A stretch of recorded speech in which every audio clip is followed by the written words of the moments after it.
మన ప్రభువు రక్షకుడగు యేసుక్రీస్తు వారి పరిశుద్ధమైన నామములో మీ అందరికీ కూడా నా హృదయపూర్వకమైన వందనాలు అభినందనలు తెలియపరుస్తున్నానండి. మీరందరూ కూడా ప్రభునామాన్ని బట్టి క్షేమంగా ఉన్నారని నమ్ముచున్నాను. మత్తయి సువార్త 23వ అధ్యాయం మనము మాట్లాడుకుంటున్నాం.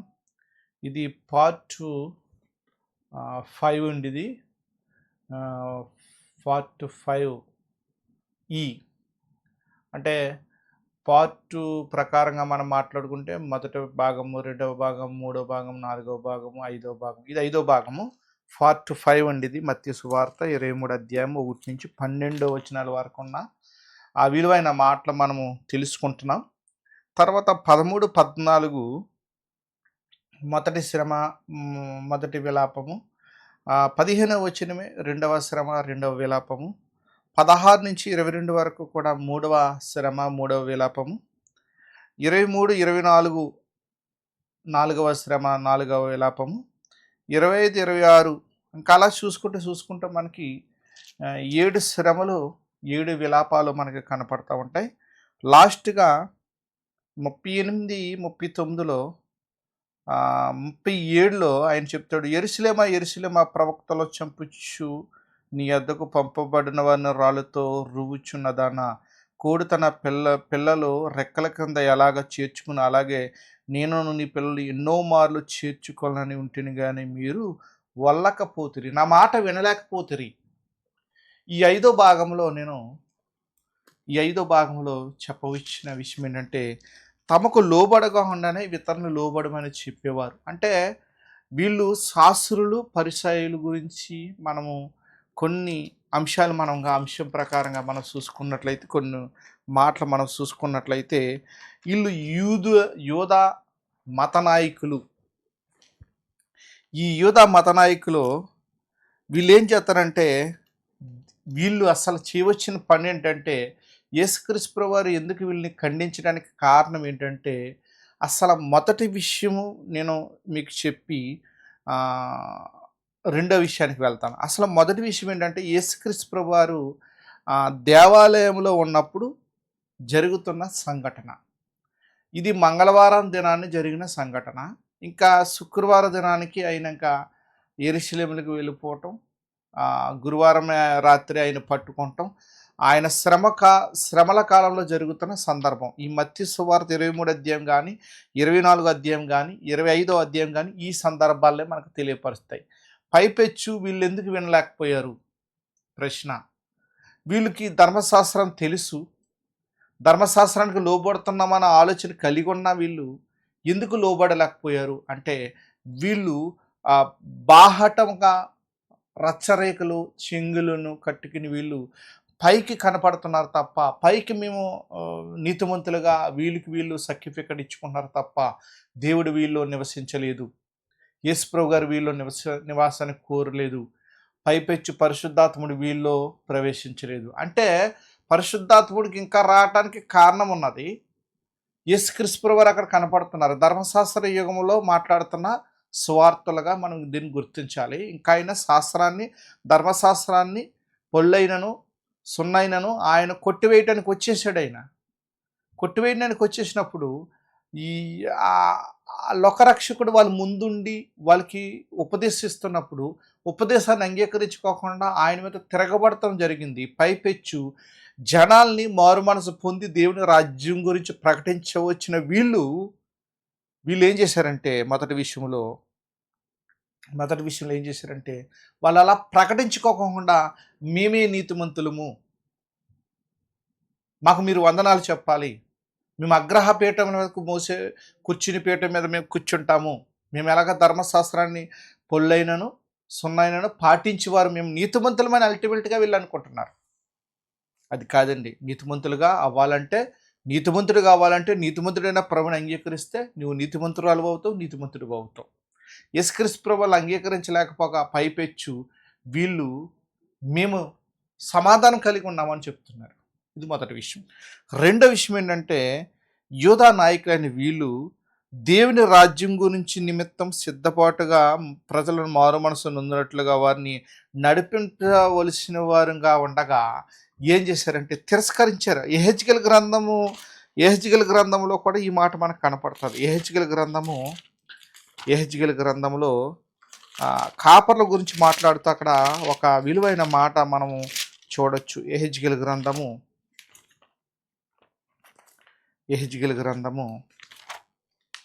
34 అధ్యాయము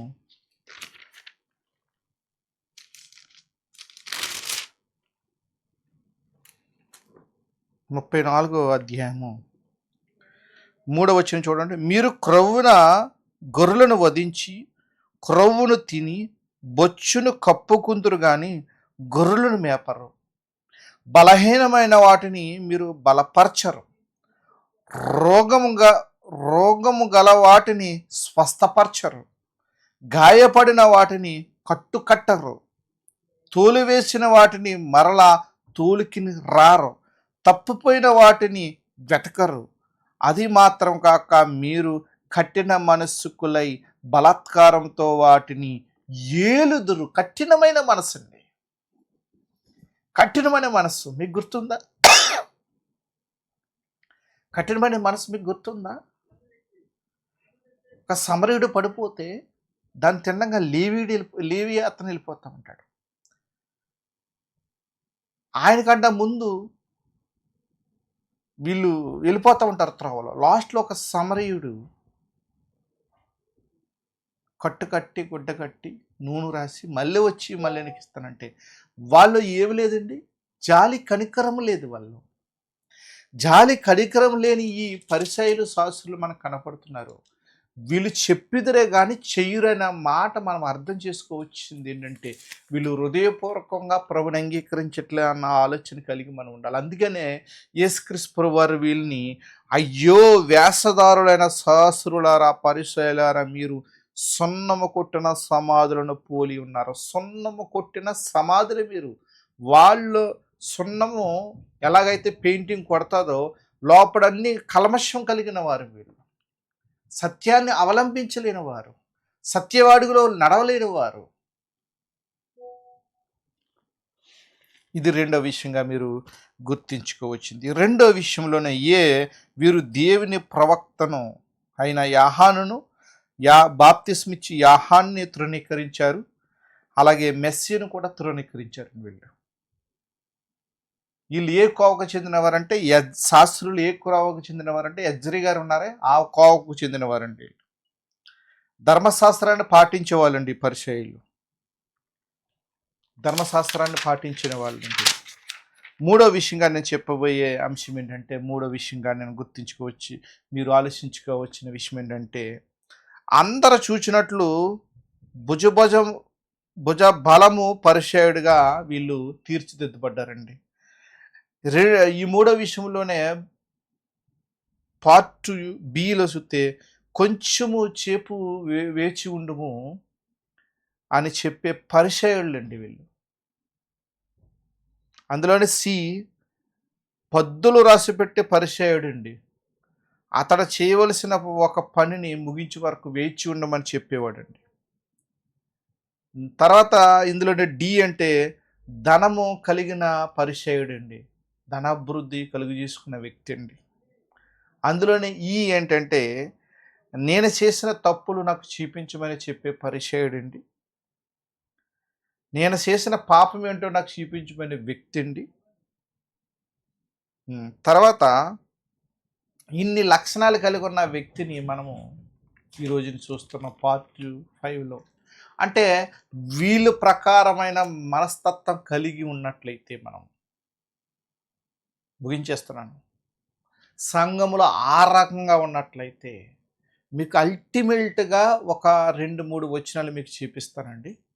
లోక సువార్త 7వ అధ్యాయంలో అసలు యేసు ప్రభు గారు వీళ్ళని ఖండించడానికి కారణం ఇదేనండి. ఖండించటం వల్ల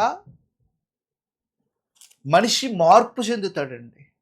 వాక్యం అతనిలో ఫలించాలి, ఆ వాక్యం కార్యసిద్ధ కలగజేయాలి, ఆ వాక్యం నిన్ను నడిపించాలి.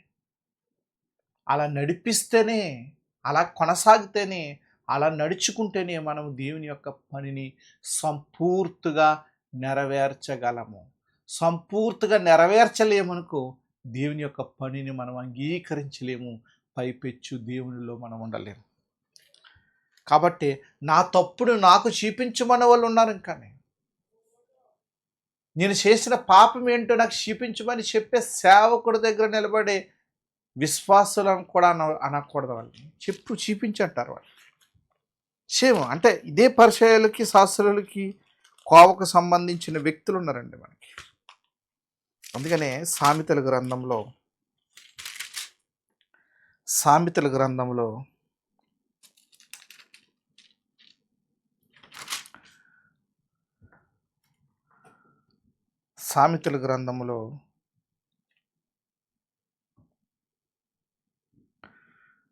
30వ అధ్యాయము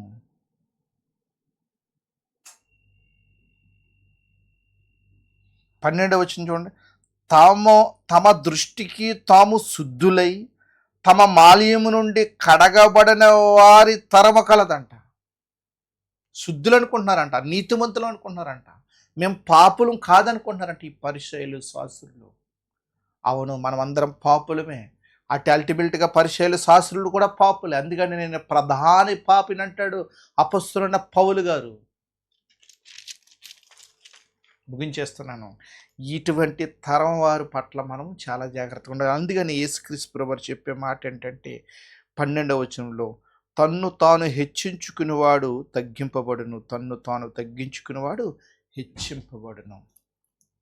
అందుకని ఒకసారి మనం లోక సువార్త ఒక మాట, మనం 2-3 మాటలు మనం చూసుకుని తర్వాత ఈ అంశాన్ని మనం ముగించుకుందాం, ఈ సబ్జెక్టు మనం ముగించుకుందాం. లోక సువార్త 7వ అధ్యాయము 36వ వచనం. పరిచయులో ఒకడు తనతో కూడా భోజనము చేయవలనని ఆయనను కోరుకును. యేసుప్రభు గారిని ఆయన ఆ పరిచయుని ఇంట వెళ్ళి భోజన భక్తులు కూర్చుండగా ఆ ఊరిలో ఉన్న పాపాత్మురాలైన ఒక స్త్రీ యేసు పరిచయునింట భోజనమునకు కూర్చున్నాడని తెలుసుకుని ఒక శిలాభరణములో అత్తూరును తీసుకుని వచ్చి వెనక తట్టు ఆయన పాదముల యొద్ద నిలబడి ఏడ్చుచు కన్నీళ్లతో ఆయన పాదములు తడిపి తన తల వెంట్రుకలతో తుడిచి ఆయన పాదములు ముద్దు పెట్టుకుని అత్తూరు వాటికి పూసును. ఆయనను పిలిచిన పరిచయుడది చూచి ఈయన ప్రవక్త ఉండునెల్లా తన్ను ముట్టుకున్న ఈ స్త్రీ ఎవతయో ఎటువంటిదో ఎరిగి ఉండును, ఇది పాపాత్తురాలు కదా అని తనలో తాను అనుకున్నాను. అందుకు యేసు, సీమోను నీతో ఒక మాట చెప్పవలనని ఉన్నాను, అతనితో అనగా ఆయన బోధకు కూడా చెప్పమను. అప్పుడు యేసు అప్పిచ్చు వారిద్దరు రుణస్థులుండిరి. వారిలో ఒకడు 700 దేనమరులు, మరి ఒకడు 80 దూరంలో వచ్చి ఉండిరి. అప్పు తీర్చుటకు వారి వద్ద ఏమీ లేకపోయిన గనుక అతడు వారిద్దరును క్షమించును. కాబట్టి వీరిలో ఎవడు అతన్ని ఎక్కువగా ప్రేమించునని చెప్పునని అడుగును. అందుకు సీమోను, అతడెవరికి ఎక్కువగా క్షమించునో వాడే అని వానికి తోచుచున్నదని చెప్పగా ఆయన, నువ్వు సరిగా యోచించుదు అని ఆయనతో చెప్పి ఆ స్త్రీ వైపు తిరిగి సీమోనుతో ఇట్లను, ఈ స్త్రీ చూచుచున్నావే, నేను ఇంట్లోకి రాగా నీవు నా పాదములను నీలియలేదు, కానీ ఈమె తన కన్నీళ్లతో నా పాదములు తడిపి తన తల వెంట్రుకలతో తుడుచును. నీవు నన్ను ముద్దు పెట్టుకొనలేదు, కానీ నేను లోపలికి వచ్చినప్పటి నుండి ఈమె నా పాదములు ముద్దు పెట్టుటకు మానలేదు. నీవు నూనెతో నా తల అంటలేదు, కానీ ఈమె నా పాదములు అత్తురుతో పూసును. ఆమె విస్తారంగా ప్రేమించును గనుక ఆమె విస్తారమైన పాపములు క్షమింపబడిన నీతో చెప్పుచున్నాను. ఎవరికి కొంచెంగా క్షమింపబడిన వాడు కొంచెంగా ప్రేమించునని చెప్పి ఈ పాపములు క్షమింపబడినవని ఆమెతో అనును. అంటే అర్థం ఏంటంటే, ఇశ్రాయేలు అనే మీరు, అన్యజనులైన వారు ఒక్క ఆత్మ యందు పరిశుద్ధత కలిగి ఉండాలని దీని అర్థం. అలాగా ఇక్కడ మనం అర్థం చేసుకుని ప్రభు చెప్తున్న మాటలు అంగీకరించి శాస్త్రులు పరిచయాల వారే ఉండకోకుండా, అటువంటి కఠిన మనస్సున వాళ్ళు కరిగిన వారివై ఉండకోకుండా దేవుని రాజ్యాన్ని ప్రకటించి ఒక సువార్తుడుగా నువ్వు తీర్చిదిద్దుపడాలి. అట్టి కృప దేవుడు నీకు మనందరికీ దయచేయను గాక. ఆమేన్. Thank you all. మీ అందరికీ నా హృదయపూర్వకమైన వందనాలు తెలియపరుస్తున్నాను. Thank you all. అందరికీ ఉన్నానండి.